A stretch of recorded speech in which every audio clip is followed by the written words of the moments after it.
Hey guys, and welcome to July's monthly celebrations YouTube video hop, collab, whatever you guys want to call it.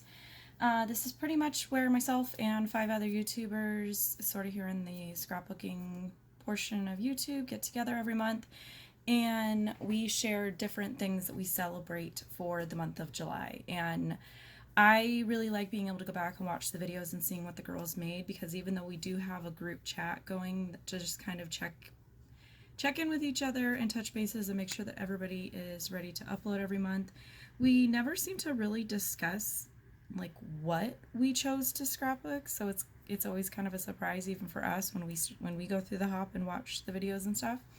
So for me, I went very traditional. I chose to scrapbook last 4th of July photos. And this video is going to be very short because this layout was very short. For me, when I have a ton of photos, using a photo collage is just the easiest way for me. It can be done with, cropping down full-size photos and kind of making your own. For me, I'm kind of more of a visual person. I need to be able to see it and if it's going to work in a collage form. So I really do like the photo collages from Carrie Bradford's studio. And typically if I'm going to do a double page layout, what I will usually do is I will rotate one of the collages so that it's either a mirror image or it's flipped or so it's not exactly the same size squares in the same position going from left to right, if that makes any sense.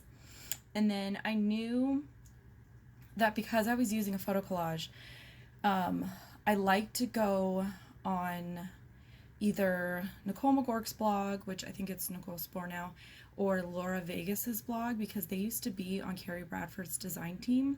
So they have a ton of layouts with her collages.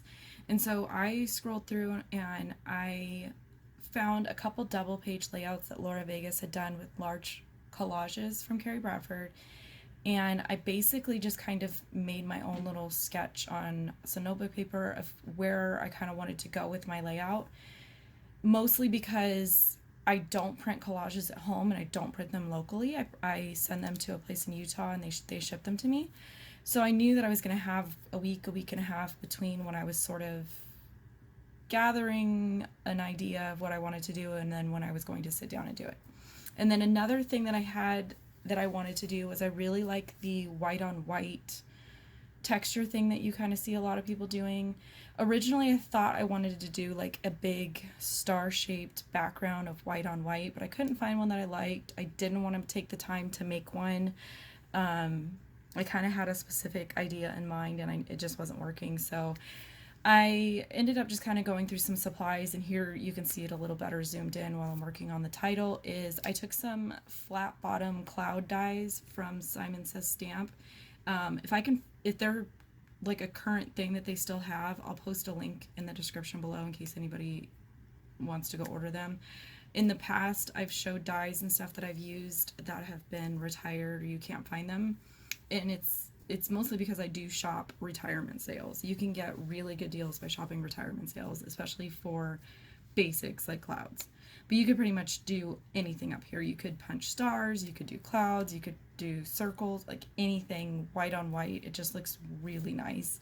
And after having done this layout, I kind of want to do a lot more of it. So I feel like it's one of those things where, you do something and you're like, okay, I love this. I want to do this 10 more times until I'm sick of it. My title, I just went through my various alphabet stickers. I like to mix fonts, colors, and sizes. When I'm doing a large title like that, I feel like it just looks more interesting and it does fill up some of the visual space on a layout, especially something where you've just got minimal pattern paper and then a lot of photos. And then I had a couple extra clouds and I decided that I was just going to go real minimalistic with my embellishments because I had a lot of tone on tone type stuff going on. So those extra clouds that I did not end up using came in handy. I used some pop dots to pop them up and I stuck a Bella Boulevard flag pin in them. And I sent a picture of that part of my layout to a group chat that I'm in. So hi girls. and we were all discussing how either we had bought Bella Boulevard warehouse boxes or we had intentionally bought those flag banners. We all had them, we've never used them.